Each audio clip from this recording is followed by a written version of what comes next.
Don't your clients want crypto exposure? No, I don't believe any client has sought out crypto exposure. Really? Yes. But at some point they might. Do you need to be prepared? I don't, at the moment, no. It's interesting. Yeah. Goldman Sachs is building out a cryptocurrency trading desk. They fooled you. They said crypto was dead, and you fell for it. The US government and Gary Gensler scared you into handing over your precious Bitcoin to Wall Street giants. They are all in bed together. It was never the plan to kill crypto in the US. The plan all along was to kill crypto native companies. For example, Coinbase and Binance US, and put the power in the hands of these traditional finance giants, BlackRock, Fidelity, Citadel, Charles Schwab. This has been a long time in the making. Ever since BlackRock partnered with Coinbase in 2022 to offer Bitcoin to their clients, it was obvious, in plain sight. But actually, we can go even further back to 2014 when Fidelity started mining Bitcoin. And it's not even hidden. It is literally right there on their website. And reminder, BlackRock and Fidelity are the number 1 and 3 top asset managers in the world. These are two of the world's most powerful companies. And you really thought Bitcoin was dead? And with all these big institutions entering, there's good and there's bad. Obviously, the good part is that this opens up the gates. A lot of liquidity coming to Bitcoin. And over the next 12 months, we may see a new all-time high for Bitcoin, surpassing $69,000. And maybe we may even see a $100,000 Bitcoin.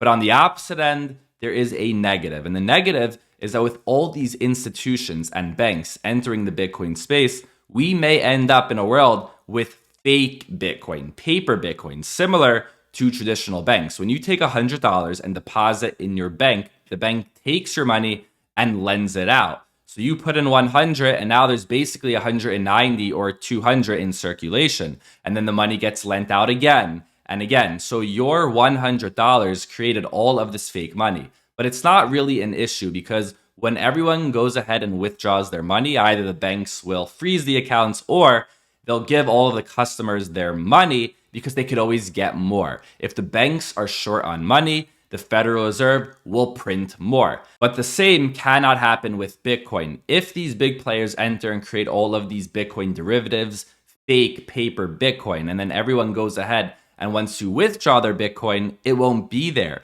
And you can't create more Bitcoin. It is limited. There will only ever be 21 million. So of course, a way we can prevent this from happening is by holding our Bitcoin in self-custody. This would not allow these companies to create all of this fake Bitcoin.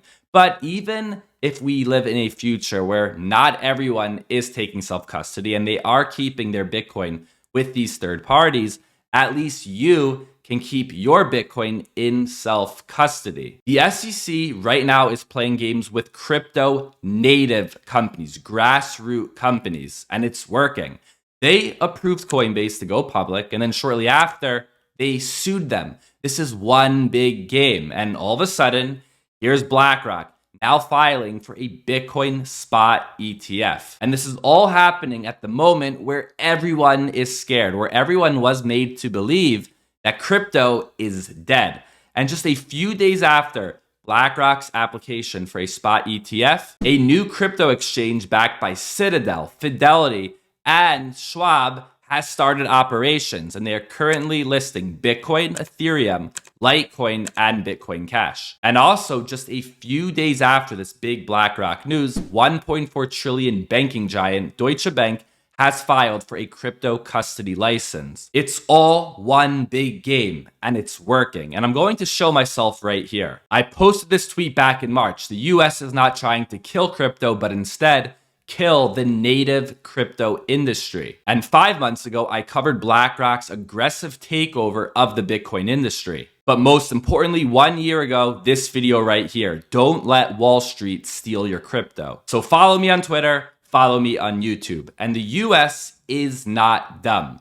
They're not going to ban Bitcoin. No government really is going to ban Bitcoin. What they want to do is gain as much control right now before it's too late. The reason countries are not trying to ban Bitcoin is because they understand they can't.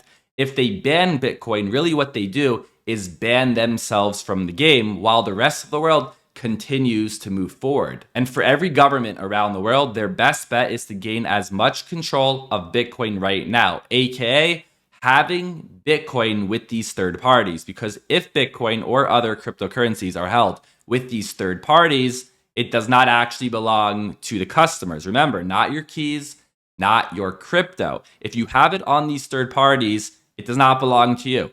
It belongs to BlackRock. It belongs to Fidelity. It belongs to the US government. So, of course, make sure to keep your Bitcoin in self-custody. But the attack is not over. More attacks will come, more pressure will come, and governments around the world will try to scare you into handing over your precious Bitcoin to these massive companies. But don't fall for it. These companies will take your Bitcoin, but only if you let them.